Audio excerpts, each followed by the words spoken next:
I call the member for Dawson. Thank you very much, Madam Deputy Speaker. I rise to speak on the National Disability Insurance Scheme Bill 2012.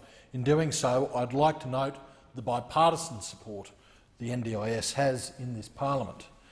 I would also like to stress the importance of this issue across the nation and in my own electorate of Dawson, including the importance of getting the NDIS right.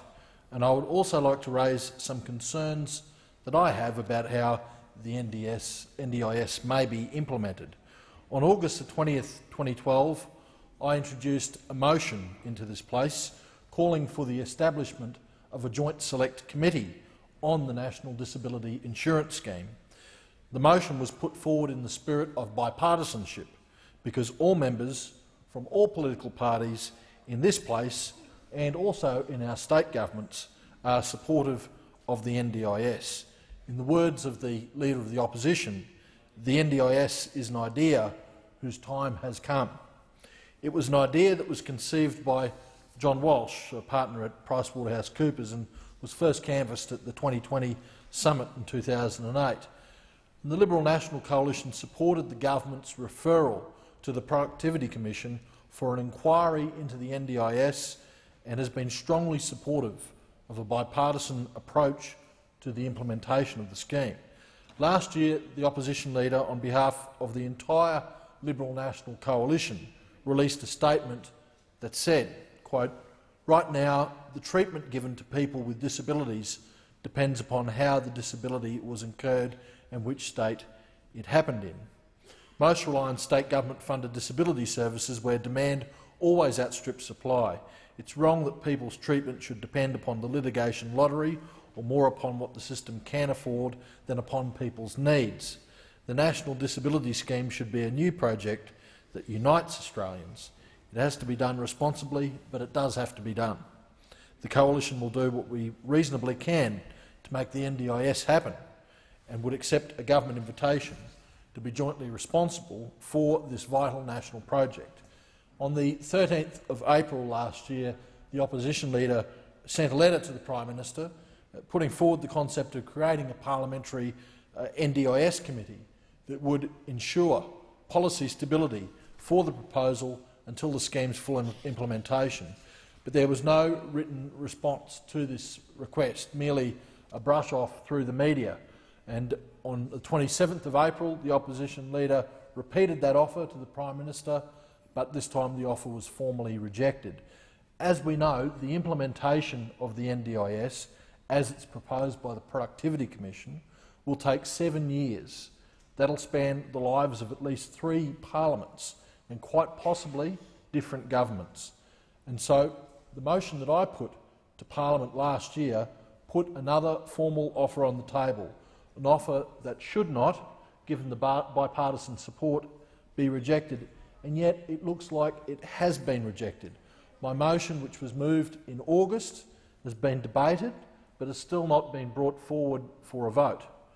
My belief and my concern is that the Gillard Labor government has refused for 6 months to allow that vote to happen because they fear losing a vote on the floor of the House, and in a political party fashion, a partisan fashion, they are trying to somehow own the NDIS.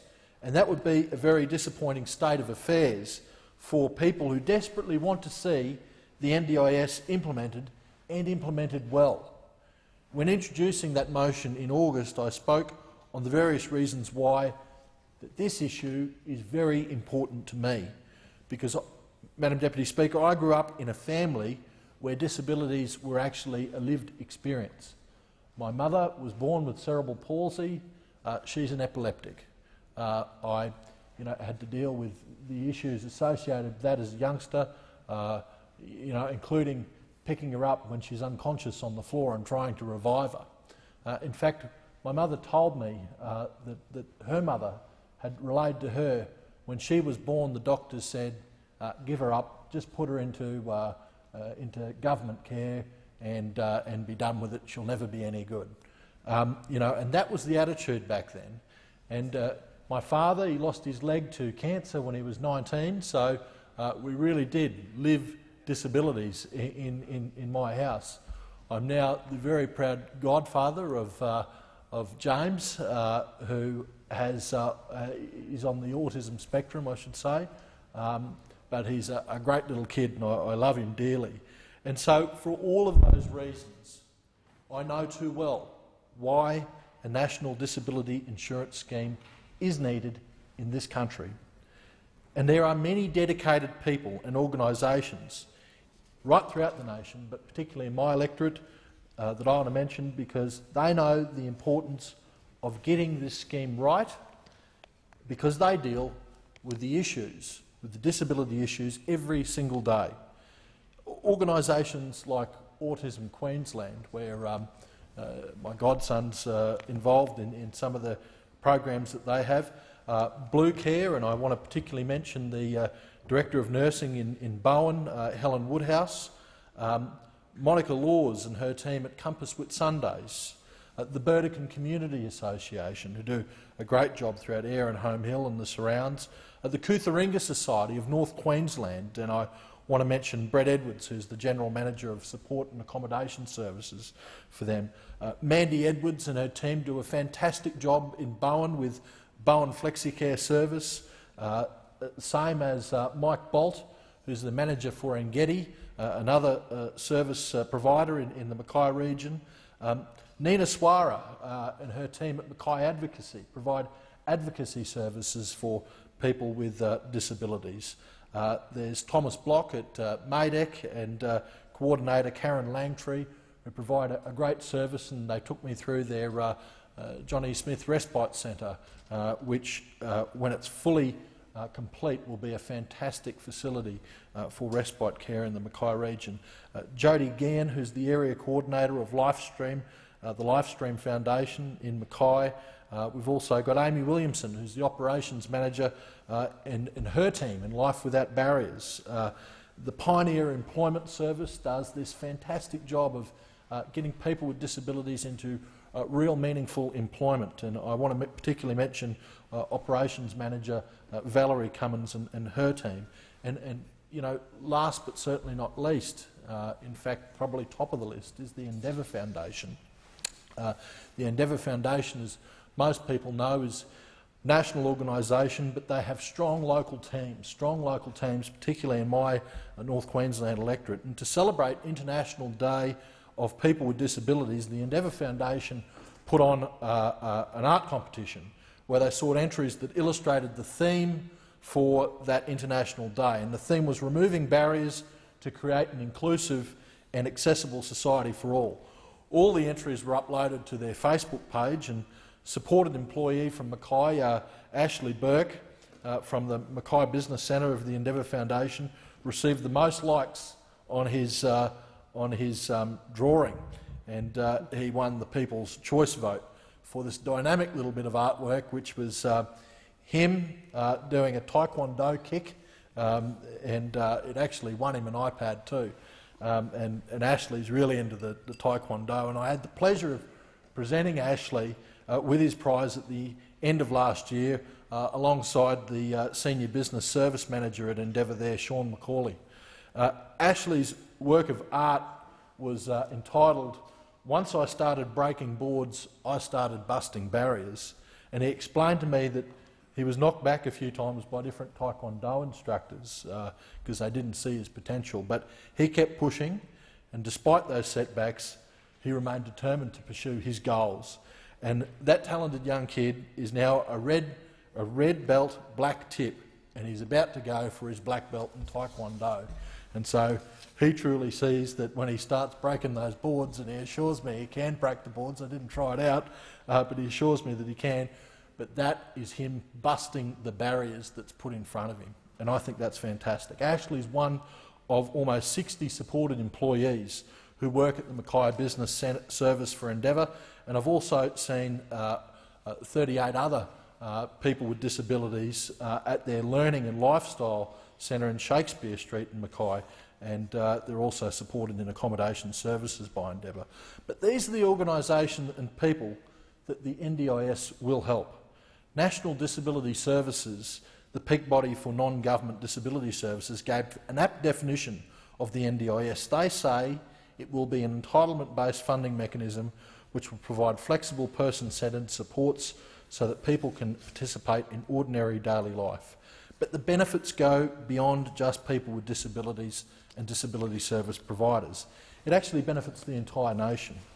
As the Leader of the Opposition has said, one of the great things about the NDIS is that it will give people with disabilities and their carers more opportunity to be productive and more opportunity to participate in our economy. He went on to say words that aptly express my own feelings about the NDIS. He said, "That's why it's not just a cost. Over time, it's an investment in a better society and a stronger economy." The NDIS is not about handouts. It's not about charity even. It's an investment in our future. It will also give people greater freedom of choice. The NDIS will provide people with a disability, their families and their carers with the ongoing care, support, therapy and equipment that they actually need. And most importantly, it will be individualised and person-centred, with support based on the personal choices of either the person with the disability or their family or carers.